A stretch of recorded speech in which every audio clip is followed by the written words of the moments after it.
Posibleng sumunod na palitan si House Speaker Martin Romualdez matapos kaladkarin ng isa sa mga kontraktor sa issue. Ay inamin nitong si House Deputy Speaker Paulo Ortega na may mga kongresistang nakakatanggap ng tawag mula sa di kilalang tao at nangangalap ito ng suporta para sa House Speakership ni Congressman Toby Tiangco at Congressman Albi Benitez.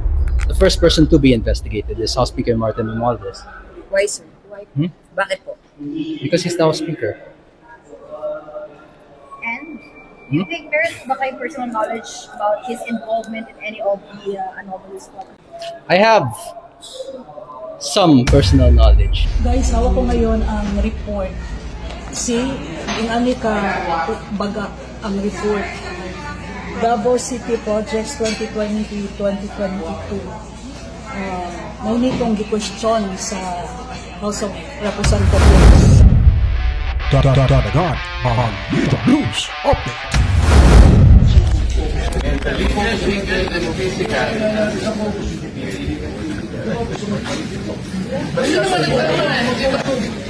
Sana po ay kinakailangan na motion dahil sa tulad po, ibabalik natin immediately.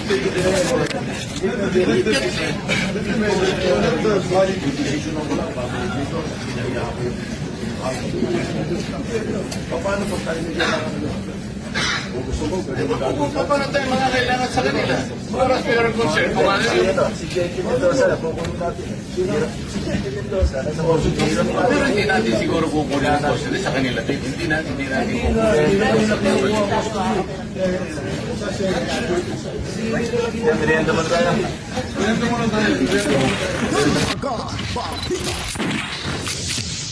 Alright mga kabitan, inyong napanood ang komprontasyon ni Marcoleta kay Tito Sen sa hindi nito pagkonsulta sa mga kasamahan at sa bagong chairman ng Blue Ribbon na si Senator Lacson sa kanyang agarang pagpapalipato ng kustodiya ni Bryce Hernandez sa PNP Custodial Facility, mga kabalitaan. At atin pong nakikita ho dito na ipinaglalaban ho ni Senator Marcoleta ang kanyang karapatan at kinwestiyon si Soto hanggang sila ay nagkasagutan dito, mga kabalitaan. Bueno mga kabitan, nagbabalik ko tayo. Welcome naman po sa ating programa Danagan Balita Reaction Video News Update. Wala na ho tayong intro-intro pa. Punto diretso na tayo sa ating pag-uusapan. Mainit-init na mga impormasyon at balitaan. Ngayon po mga kabitaan, halong kaba at takot na ang nararamdaman ngayon ni Kamahalang Tambuaya dahil bilang na ho ang araw nito bilang House Speaker, mga kabalitaan. Karamihan ngayon sa mga kaalyado nito mga kabaitaan ay namulat na rin sa katotohanan at nag-ipon na lang malamang ang mga ito ng puwersa upang gawin ang binabalak na kunita sa Kamara, mga kabalitaan. So ito po, pakinggan muna natin yung balita mula sa Bilyonaryo News Channel. Todo iwas ang mga kaalyado ni House Speaker Martin Romualdez sa isyu ng umano'y posibleng pagpapalit ng liderato sa Kamara. Ang ibang kongresista naman, iba-iba ang pahayag. Yan ang agenda report ni Mavic Trinidad ng Abante, live mula sa Batasang Pambansa. Hi Mavic, may posibilidad nga ba talaga na mapalitan si Speaker Romualdez? Corina, tila ayaw pahuli ng Kamara sa Senado matapos na umugong dito sa Kongreso ang umano'y pagpapalit din ng liderato ni House Speaker Martin Romualdez. Please raise your right hand and repeat. Matapos ang forthwith na kudita sa Senado na muling nagbalik kay Senador Tito Soto bilang Senate President at sa gitna ng pagkakadawit sa ilang mambabata sa flood control scandal, tila namimiligro na rin daw ang palitan sa liderato ng Kamara. Umuugong na posibleng sumunod na palitan si House Speaker Martin Romualdez matapos kaladkarin ng isa sa mga kontraktor sa issue. Binanggit kasi siya ni Curly Discaya sa Senado na umano'y kasama sa nakikinabang sa kitaan sa mga proyekto sa DPWH. Pero sa pagdinig ng Kamara, binawi ni Curly ang pahayag niya sa Senado. Gusto ko iparting din kay Speaker po at saka kay Saldi ko na baka po nagagamit lang po ng mga politikong ito ang inyo pong pangalan. Wala raw siyang koneksyon kay Romualdez. Pinagbasehan lang daw ni Discaya ang mga kausap niyang politiko na humihingi ng parte umano ni Romualdez sa proyekto. Pero ang tanong, sapat na nga ba itong dahilan para magbago ang liderato sa Kamara? Sabi ni Navotas Representative Toby Tiangco, noong isang linggo pa raw may mga nagtatanong na sa kanya kung may sapat na numero para mapatalsik na ng tuluyan si Romualdez. Nababahala na raw kasi ang mga mambabatas sa kinakalabasan ng pagdinig sa flood control scandal. Lumala pa ng kinanta ng mga diskaya ang ilang kongresista sa anomalya. Sa panayam ng Billionaire News Channel sa ilang mambabatas, may mga nagkumpirma at may mga nagdeny sa isyong ito. Sa isang text message, sinabi ni Negros Occidental 3rd District Albi Benitez na public office is a public trust. Sinundan niya ito ng isa pang text message, kung wala ng tiwala, dapat na anyang umalis. Isa si Benitez sa sinasabing contender sa pagka-speaker, bukod pa kay House Majority Leader at Presidential son Sandro Marcos.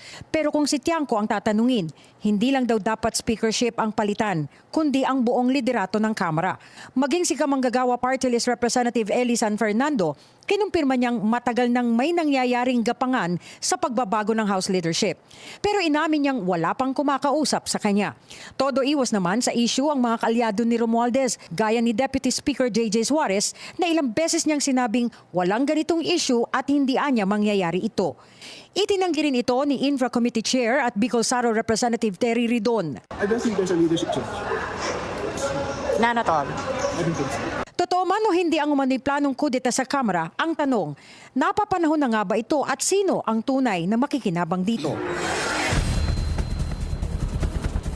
Sa isang panayam kanina, Corina, ay inamin itong si House Deputy Speaker Paulo Ortega na may mga kongresistang nakakatanggap ng tawag mula sa di kilalang tao at nangangalap ito ng suporta para sa House Speakership ni Congressman Toby Tiangco at Congressman Albi Benitez.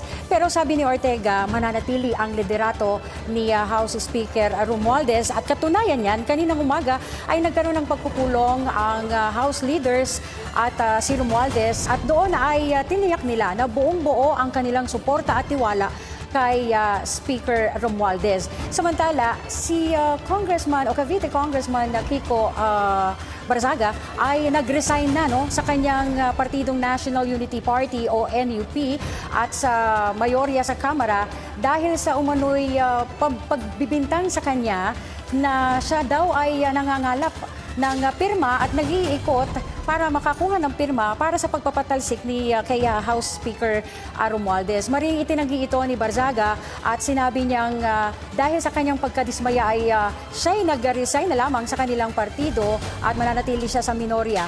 Pero ang gusto niya ay manatiling paimbestigahan si House Speaker Romualdez dahil naniniwala siyang may alam si Romualdez sa maanumalyang flood control projects ng DPWH. O yan ang mga kabaitaan. Nagsilabasan na ho at isa-isa na hong lumaya sa kanilang partido itong ilang mga kongresista. Itong very popular ho ngayon, itong si Barzaga, mga kabaitaan, ay nagpapahiwatig na rin ho patungkol sa sinasabi nitong may kinalaman sa korupsyon sa DPWH, itong si Tamba. Kung takot at kaba, mga kabaitaan, ang nararamdaman ni Tambuaya, nakakasiguro din tayo, mga kabaitaan, na balisa at di makakatulog ng maayos ang mga alipores nito. At kung alam niyo po, itong si J.J. Suarez, itong si Bonjing ding isa, mga kabalitaan, ay may mga balibalita ho na ito ay nagmamay-ari ho ng isang construction company din, mga kabalitaan. So hindi pa ho pumutok yung pangalan nito, hintayin ho natin. Pati na rin itong si Ortega, isa ring Bonjing, mga kabalitaan, nag-evolve lang, naging tongresista, mga kabalitaan, na ayon pa, meron daw, inamin niya naman na meron daw na mga kumakalap ng perma para ho masipa nila si Tambaluslos dyan sa Kamara. Ayon din naman ni Terry Ridon, malamang si Terry Ridon, halata naman ho talagang may kinampihan ho ito, ay hindi niya po ito aminin para hindi ho sila mapaya, mga kabalitaan. Lipat muna tayo, mga kabalitaan, sa isang bagitong mambabatas. Ito ngang si Kiko Barzaga ng 4th District ng Cavite. Naniniwala ho ito, mga kabalitaan, na may kinalaman ho sa korupsyon si Tambuaya, mga kabalitaan, sa DPWH at inamin niya mismo na personal niyang nalalaman ang kabulastugan ho ni Tambaloslos, mga kabaitaan. The first person to be investigated is House Speaker Martin Romualdez. Why, sir? Why? Bakit po? Because he's now Speaker. And do you think meron ba kayo personal knowledge about his involvement in any of the anomalous projects? Any of the projects? I have some personal knowledge. Can you elaborate, sir? I will not be elaborating that yet. But I'd like for Speaker Romualdez to be speaking in the It would be, I'd like Speaker Romualdez to also be involved in the DPWH hearings. So, ibig sabihin, sir, hindi nyo naman talaga sinusuportahan yung speakership ni Speaker Martin. Napilitan lang kayong iboto siya dahil NUP pa kayo noon. Tama po ba? Yes, that's correct. Pero now, you're not supporting him anymore, kaya nagbili kayo sa as AML.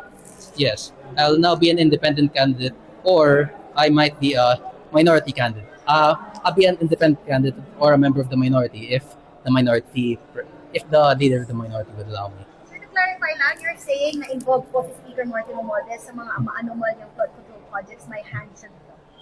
I'm saying that it's very unlikely for the speaker to have no involvement in such a large issue. Correct. Sir, you're talking about the alleged insertions or yung mga kickback, alleged commissions? I mean, everything's under the speaker. Paano niyo nasabi, sir? Ano yung nalalaman niyo pwede i-share? Well, nothing yet. Pero kung may You gusto have kayo, evidence, sir, that na involvement po si Speaker? You have evidence, you have proof? Would me possessing evidence make a difference? If the speaker were to have evidence presented against him in the DPWH hearing, would anything happen to him, or would he still walk away free with a warning? pero sir, kung may gusto kayong suportahan sa pagka-speaker ngayon, since tumiwalag na kayo sa NUP, sino na yung gusto niyo maging speaker? No one comes to mind yet. Pero kung pwede ang neophyte, Kiko Bersaga. Joke lang. I have no interest in being speaker.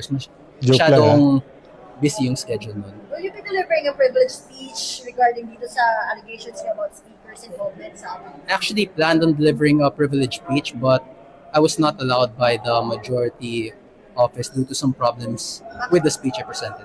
Kasi I'm not allowed to name, baka ma-ethics committee daw ako, so I prefer not to. But that's a privileged speech. Hindi, kasi ang sabi ko, it's not really a question of personal privilege since it refers to a party matter. So, parang ang ginawa ko na lang is I just posted it online so that everyone, especially my party mates in my district would know what has transpired. Yes. But my district is still 100% NUP. The vice mayor, the councilors, and the mayor is still That's NUP. what's holding you back. That's what's holding you back. Well, we might not know. Sir, sa House Infracom, mag-volunteer ba kayo na magsalita? House Infracom, since related sa flood control, sabi niyo? No, because see, this is what's going to happen. No matter what form of evidence we show to the public, there's gonna be no results. It will be the same no matter what. That's the sort of justice system we have in our country. How do you say so, sir, bakit di niyo i-try? Malay mo kayo mag-start. Well, do you believe that I should be trying that? Then I'll take that consideration. But right now, I don't believe that justice can be found within the DPWH hearings. And I don't think that any of the big players or the big beneficiaries of any stolen funds will be facing justice. Sir, are you coordinating with Congressman Toby Chanco regarding the anomaly sa budget insertions? No, I don't really know Toby Chanco. I don't really know Toby Chanco that much. Sino, sir, mga nakakausap mo? Random lang, kung sino lang yung mga mahilig sa pusa. Wala naman kumausap sa inyo, sir, about replacing the speaker from district na nag-resign na kayo. Well, I only heard about it last night that I apparently was plotting to replace the speaker, but I had no involvement in that. Everything that I've done until last night was for the benefit of my party. For kanino daw ba yung speaker? For kanino? No, For sino daw yung narinig mo? someone within my party stated that I was collecting signatures to remove the speaker. I-replacing.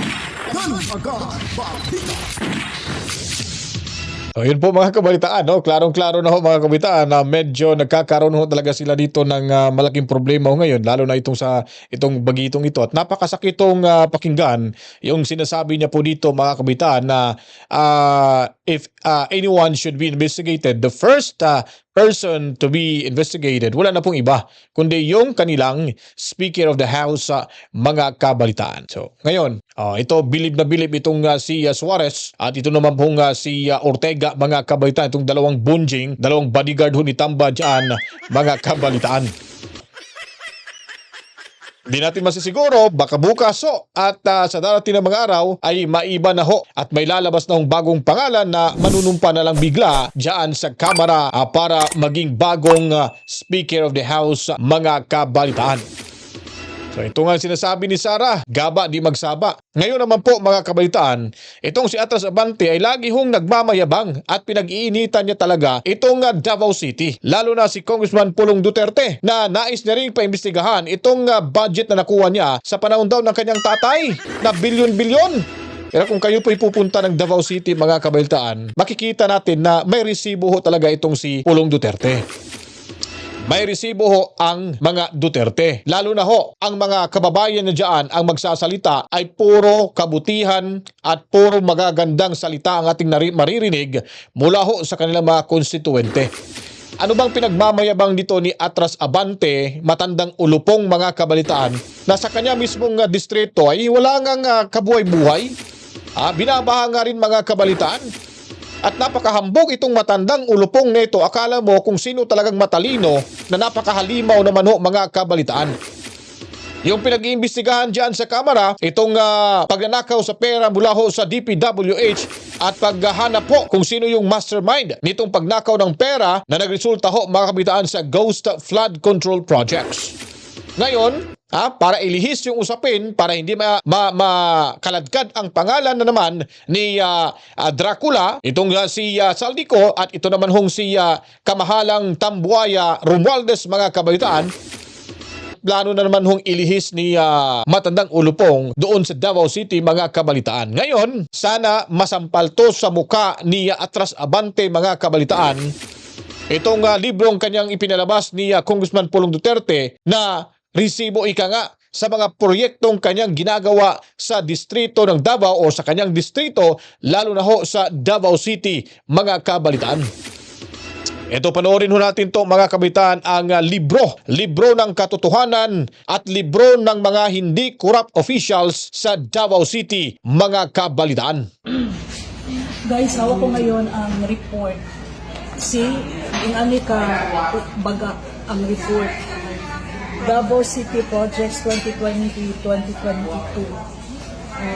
May nitong gi-question sa House of Representatives sa ilang hearing. So, dini na ito makita ang tanang flood control projects sa Davao City. See? Klaro kayo na. Libro, perting bagaa. Office of the 1st Congressional District, Davao City, 2020. Kung gaano kakapal yung libro ho ngayon na nakikita ho natin, mga kabalitaan, ganun din kakapal ang pagmumuka ni, wala nang iba ho, ang pagmumuka ni Atras Abante, mga kabalitaan. 2022 Davao City Projects. Example, sa first page, mauni siya ang various projects. Sa first page, makita na to Davao City District Engineering Office. Ayan. So, kompleto po. Name of project, preventive maintenance, asphalt overlay, Daang Maharlika Highway. 44,982,000 revised contract amount. December 16, 2022. Ganda pa ng kalsada nila. Expiry date, meron. Ayan. Kita nyo picture? So, asphalt. So, ayan din. Meron din siya. Ayan. December 16, 2022. Ganda ng kalsada. What else? Dami pa, See? Flood control. Flood control. Asan ang flood control? Okay, so, diba? ito na, flood control. Construction of riverment. Tama? Riverment. Davao River, flood control, Bolton Bridge, upstream, SAR, New Matina, Phase 1. 45 million. 80, tama? Tama ba ako? 45 million? 45,080,000? Okay. Revised contract amount, February 7, 2020. Ito yung mga kinustyon ng mga taon na August 11. Kakahiya Expiry si date. Final. Abante Ayan. dito. Yan o, flood control. Muna siya sa Davao River. Si kompleto guys, oh. Department of Public Works and Highways, Davao City Engineering Office, my address, project ID number, name. Ayan pa. So another project. So 86 million. Yan, with photos, corresponding photos, my report. Yan, flood control project, construction pa rin, Talomo River. CO, December 13, 2022. Ganda ng mga kabalita, no? Ang ganda ng flood control projects. Pwede mo pang malalakaran pa yung pinakababa. No? Parang may semento din dyan eh. Ito yung literal na resibo ho talaga. Tanong dyan, meron bang ganitong resibo si Atras Abante? Ha? Ba't hindi to isang, sana makita to ni Atras Abante at dilaan niya ho. Ha? Sana dilaan to ni Atras Abante, mga kabitan, itong librong ito para naman ho sana dilaan itong sana didilaan ito ni Atras Abante itong resibo na ito dahil nga po ito yung kanyang hinahanap eh. Parang gutom siya sa resibo mga kabaitan itong si Atras Abante. Sana pag nakita niyo to at sana pag nakita niya to ay didilaan niya tong librong ito dahil gutom at uhaw na uhaw siya na makita yung resibo sa mga proyekto ho ni Congressman Pulong Duterte diyan sa kanyang distrito at sa buong diyan sa kanyang distrito, mga kabalitaan. 2020, 86,186,000. So ito yung hinahanap nila na 51 billion ng mga congressmen. So another, flood mitigation structure, construction, name of project, ayan, project ID number, ayan. So contract amount, no, 43,738,000. December 9. Expiry, September. Flood control, yan, oh. Ganda ng flood control. So another, flood control. Flood mitigation structure, Bunawan River, 43 million. December 10, 2020. So another construction, Lasang River naman, 67 million. Yan oh, so dili ni siya ghost, di ba? Dili ghost project, kay klaro man na picture oh. Na ay pangalan. Ang linaw niyan. Paano maging ghost Yes, flood control may mga project date. so yan. So saan pa? Oh, ang kapal ng semento. Davao River. Ang linis pa ng 16 million. ng lake. Yung Galing nga sa sapa ba Davao yan City o District dagat? Engineering Office, DPWH. So, ito rin, flood control project. Davao River, Dagat pala. 86. So, ito din, Davao River. Davao River Oh, Bridge. Dagat River pala. Ano, mga flood control projects. Nalito na rin ako. So, ano pa? Asan kayo? O, diba, sabi ni Yusek Cabral, ano sabi ni Yusek Cabral? Wala namang problema sa 51 million kasi merong papel, merong mga proof, may mga ebidensya. Yan. Ganda ng mga proyekto ni Pulong, mga kabalitaan. Yan guys. Kapal so, yan. Ganito siya ka-take itong libro. So, wala lang siyang pages kung anong ilang pages ito. Wala siyang pages. No? Ayan. So, ganito siya kapatapad. So ano na, Atras Abante, yung hinahanap mong resibo, andyan na. Sana pag nakita mo to, dilaan mo na lang to. Para wala na hong masabi si Kung Pulong Husay. Nakakaya ka eh. Panay akusa ka sa mga Duterte na kayo naman hong mga korap dyan. Kayo naman hong may mga ginagawang kabulastugan. Alam naman natin, pag may proyekto ay siguradong may kickback so kayo dyan na mga kabalitaan.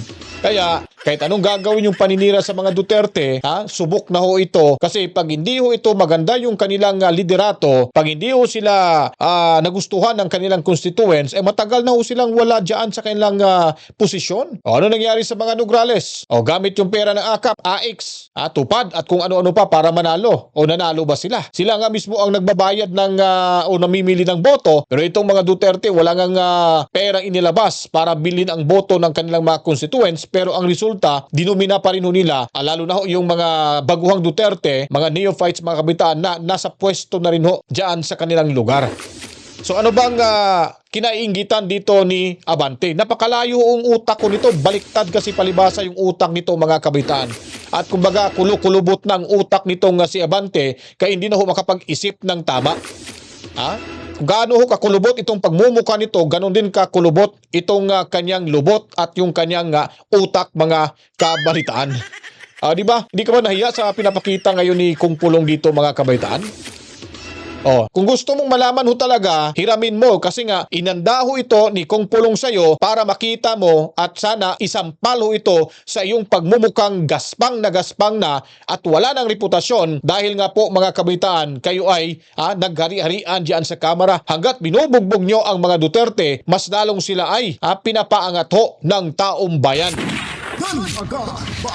Kaya kung gusto niyo po, mga kabalitaan, itong ating video presentation, huwag niyo pong kalimutan, paliguan ng maraming likes, buhusan ng maraming komento, reaksyon, opinion, suhestyon, at of course, mga kabalitaan, para malaman ng karamihan kung ano pa mga kaganapan sa ating lipunan, i-share niyo na rin po ito, mga kabalitaan. Maraming salamat sa mga nag-subscribe, mga bagong salta, at sa hindi pa po nag-subscribe, tuloy-tuloy lamang ho ang ligaya, at kung gusto niyo po na agad-agad niyong mapapanood ang mga video, subscribe at pindutin ang notification bell natin, mga kabalitaan. Ako po yung magpapaalam na. Maraming salamat.